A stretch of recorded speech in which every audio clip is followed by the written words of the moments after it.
Assalamualaikum warahmatullahi wabarakatuh. Perkenalkan, nama saya Amalia Mukmilah dengan NIM 2482120144, kelas 3D Ekonomi Syariah, mahasiswa program studi Ekonomi Syariah Fakultas Ekonomi dan Bisnis Islam UIN Syuber Syekh Nurjati Cirebon. Pada video ini saya akan memaparkan rangkuman bab 2 dari makalah yang berjudul Pemikiran Maqasid Syariah Imam Al-Ghazali yang disusun untuk memenuhi ujian akhir semester mata kuliah Maqasid Syariah.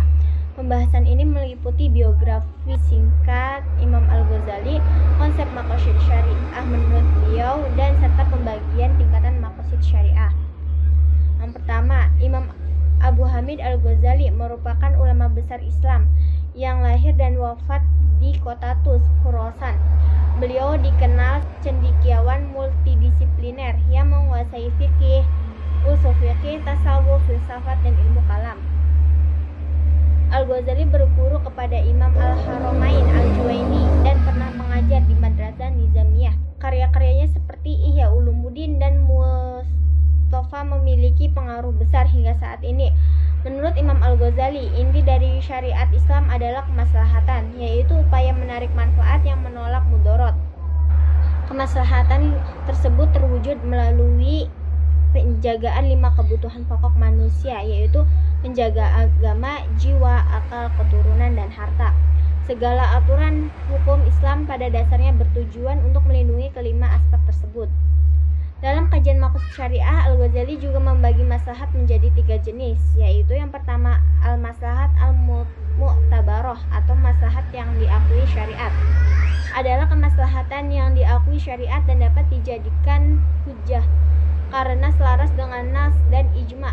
Jenis maslahat ini pada hakikatnya kembali kepada qiyas, yakni penetapan hukum berdasarkan semangat dan tujuan syariat.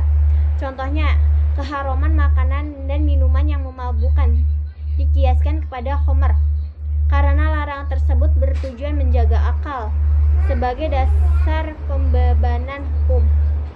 Yang kedua ada maslahat mulghah. Maslahat yang ditolak syariat adalah kemaslahatan yang ditolak oleh nas syariat sehingga tidak dapat dijadikan sebagai dasar hukum. Contohnya yaitu pendapat yang mewajibkan seorang raja berpuasa 2 bulan berturut-turut karena berhubungan suami istri di siang hari pada saat Ramadan dengan alasan efek jera. Pendapat ini dinilai batal karena menyelisihi ketentuan nas, sehingga menurut Al-Ghazali termasuk maslahat yang tertolak. Yang ketiga ada maslahat mursalah. Maslahat yang tidak didukung dan tidak ditolak nas adalah kemaslahatan yang tidak didukung dan tidak pula ditolak secara tegas oleh syariat.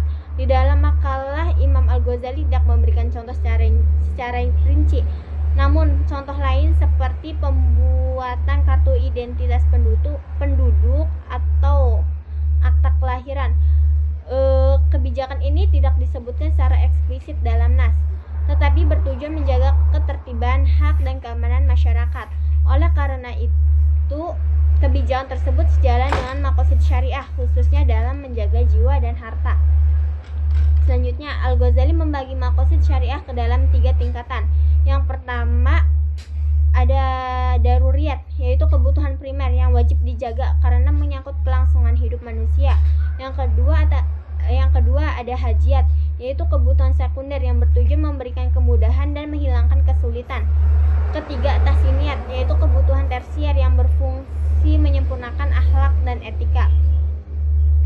Melalui pembagian ini, Imam Al-Ghazali menegaskan bahwa hukum Islam memiliki tujuan yang sistematis dan fleksibel dan berorientasi pada kemaslahatan umat dalam berbagai aspek kehidupan.